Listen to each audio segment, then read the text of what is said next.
So guys, ngayon gagawa tayo ng lumpia. Lumpiang sayote, tsaka lagyan ko ng munggo. Yung sayote natin ay lagyan ng munggo. Ayan. Babalatan lang natin tong sayote. Tsaka gagadgarin natin. Tapos pipigaan natin yan mamaya guys. Ganyan ako magluto ng lumpiang sayote. Yung mga nakaraan gumawa ko ng sayuteng lumpia. Tapos ang nilagay ko doon is kalabasa naman yung kalabasa naman yung hinalo ko doon guys. Ayan. Kalabasa lang yung hinalo ko doon. Tapos wala na ibang isasahog nito. Lagyan lang natin sibuyas. Tsaka yung bawang. Yung pampalasa. Yun lang. Kasi yung mga bata minsan ayaw kumain ng mga purong gulay. So gagawa na lang tayong paraan na makakain sila ng gulay. Alam niyo naman pagka hindi ka marunong ngayon, yung mga bata na lang gusto na lang yung mga prito-prito, pritong isda, pritong manok, yung mga karne-karne. Kailangan talagang sasanayin sila sa mga gulay. Ayaw nilang minsan itong sayote na to, pagka ihahalong mo ito sa mga ibang gulay, hindi naman nila ito makakain. Samantalang pagka gagawin mong lumpia, lahat makakain nila. Tsaka sanay na rin silang at saka madali lang lutuin ang lumpia guys. Minsan gumagawa ako ng dinadamihan ko ng gawa, tapos nilalagay ko lang sa freezer. Kasi anytime na gusto nilang kumain ng lumpia, kukuha lang sila sa freezer, kukuha lang sila ng frozen na tapos ito lang. Tsaka yan lang guys, hugasan natin sa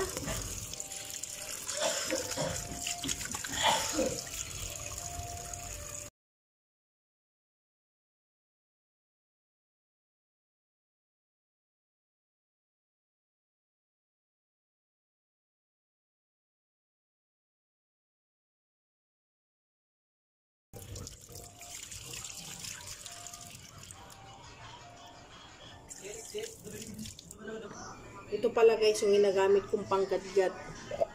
Ayan. Madali lang, gagadgarin lang natin yan, ganyan. Madali lang to, tapos pipigaan natin mamaya guys.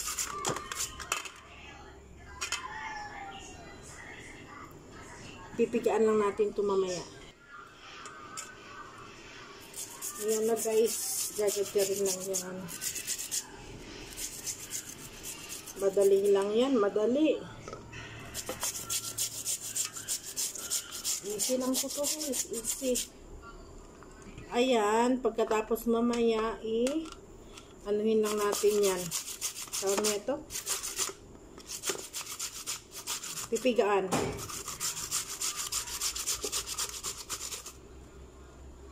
Pipigaan yan mamaya.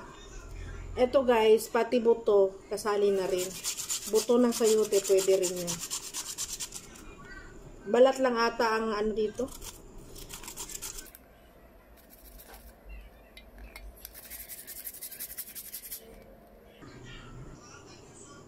Ayan guys.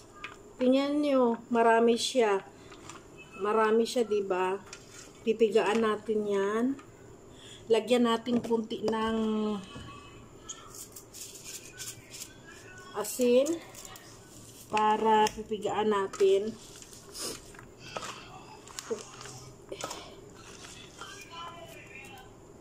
Para guys, ma-ferment siya yung kanyang yung kanang mga excess na tubig yung excess na water maaalis. Sayang. Alisin natin yung excess water niya, guys. Ano ba yan? Nabubulol na tayo. Ayan. Ayan. Anuhin lang natin hanggang makukuha yung yung sobra-sobrang tubig dun sa ating sayote. Ayan. Diba? Pagka, ayan, pigain natin. Ayan. Dry na siya, guys. Wala na siyang tubig. Ayan. Diba, guys, sabi ko sa inyo, munggo at saka sayote yung ating yung ating lulutuing lumpia. Ito na po yung munggo ko. Ito yung sobra dun sa niluto ko kanina. Ito po, ayan. Durog na po yan. Malambot na po yan. Ayan. Diyan po natin ilalagay yung ating munggo na, dito po natin ilalagay ang yung matapos na nating pigaan na na sayote. Kunin natin yung excess water para hindi mabasa yung lumpia wrapper natin. Actually, guys, this is my first time to make lumpia with together sayote at saka yung munggo natin. Try lang natin kung masarap. Anong lasa? Ayan. Try natin kung anong lasa ng lumpia at lumpiang may sayote at munggo.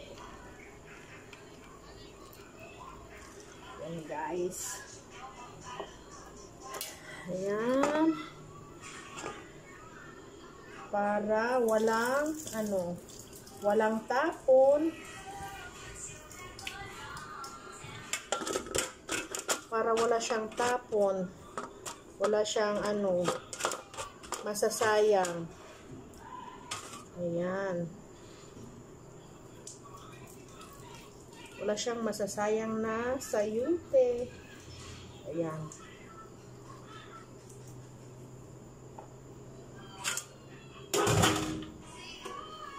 So, ito na, guys. Ayan na.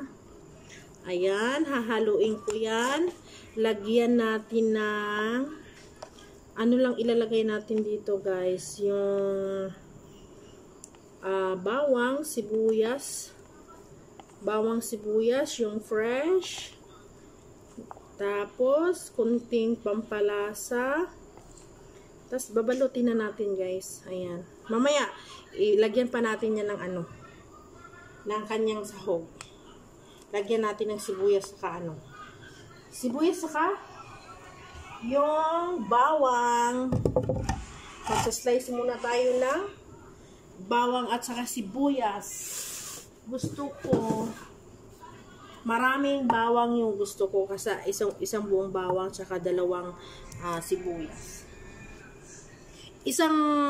Dapat dalawang ganito kalaki, guys, yung medium na onion, pero wala so bali dalawa na lang nito, baling 3 sibuyas. Dapat dalawang medium ito maliliit, kaya dalawa ko na yan, guys.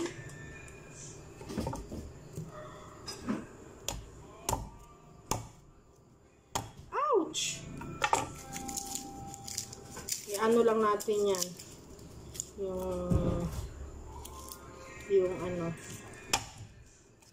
bawang. Yung hiwain natin ng maliliit. Ayan. Para hindi siya lumipad, guys. Ayan na, guys.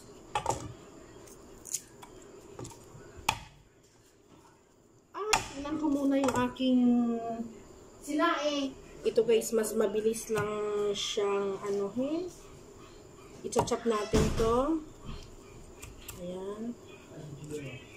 mas masarap ang ano guys, yung mga fresh. Hindi mo na siya gigisahin, hindi mo na siya lulutuin, talagang fresh na babalutin mo siya kasi ano, malalasahan mo yung mga fresh na ano, kanyang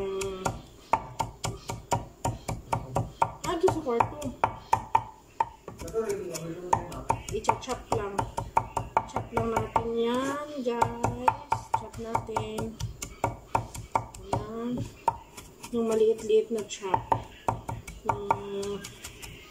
Yung durog-durog talaga.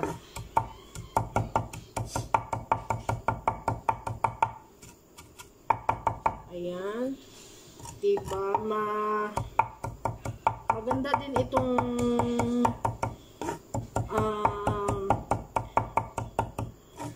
bawang sa ating health guys, yung mga benefits nito, kaya mas maganda na medyo pag naglagay tayo sa ating niluluto, medyo dami-damihan natin, mas masarap yung fresh kasi makukuha natin doon yung mga anong tawag nito, yung mga minerals, vitamins, mga ano. Lalagay natin dyan.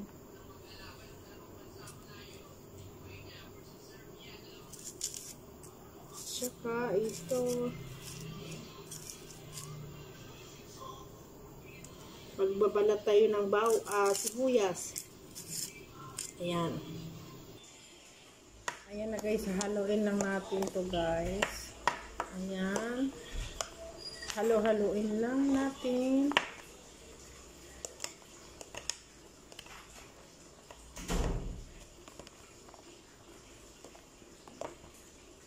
Hanggang sa magkahalo na yung ating sayote at saka munggo. Ayan. Munggo, sayote, lumpia.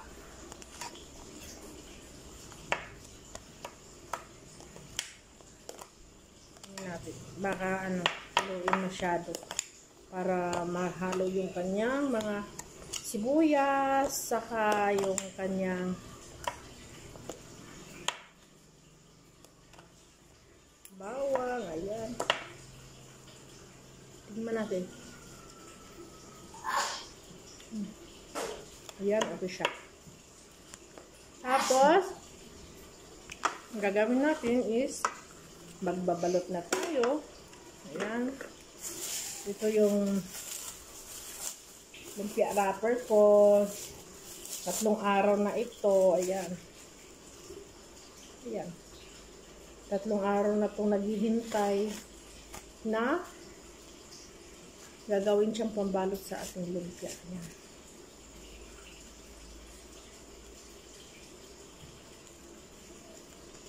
Ayan.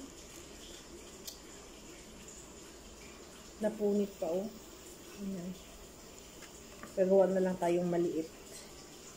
Maliit na lumpia.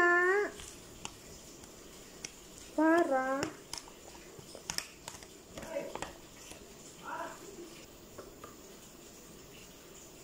ginawa kong maliit, guys, kasi napunit siya. Napunit.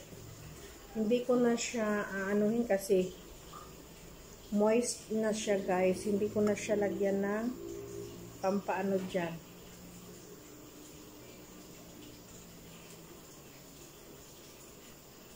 Anong tawag doon? Pandikit.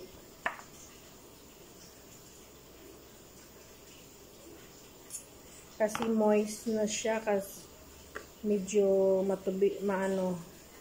matubig-tubig itong ating tawag nito. Pag hindi ito naubos ng balot ngayon, guys, bibili ulit tayo ng pangbalot natin bukas para sa susunod na araw na naman na na pang-ulam. Ayan. Ganyan lang siya. Hindi ko na siya nilalagyan ng pandikit kasi mababasa naman yan. So, didikit ng kusa yan. Didikit ng kusa. Ayan. Madali lang naman ang pagbalot. Dati, nahihirapan ako magbalot ng lumpia. Ngayon, okay na siya. Ayan. Maliliit lang siya. Ayan.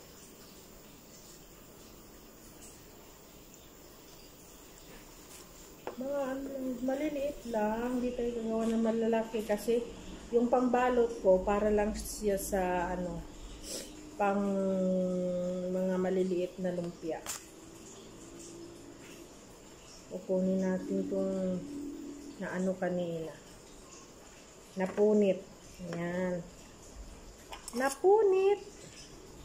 Tapos gagawa tayong kunti.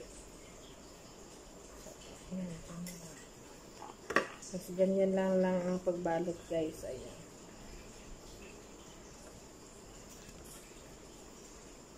Ayan. Titikman natin yung munggo at saka sayupi na lumpia.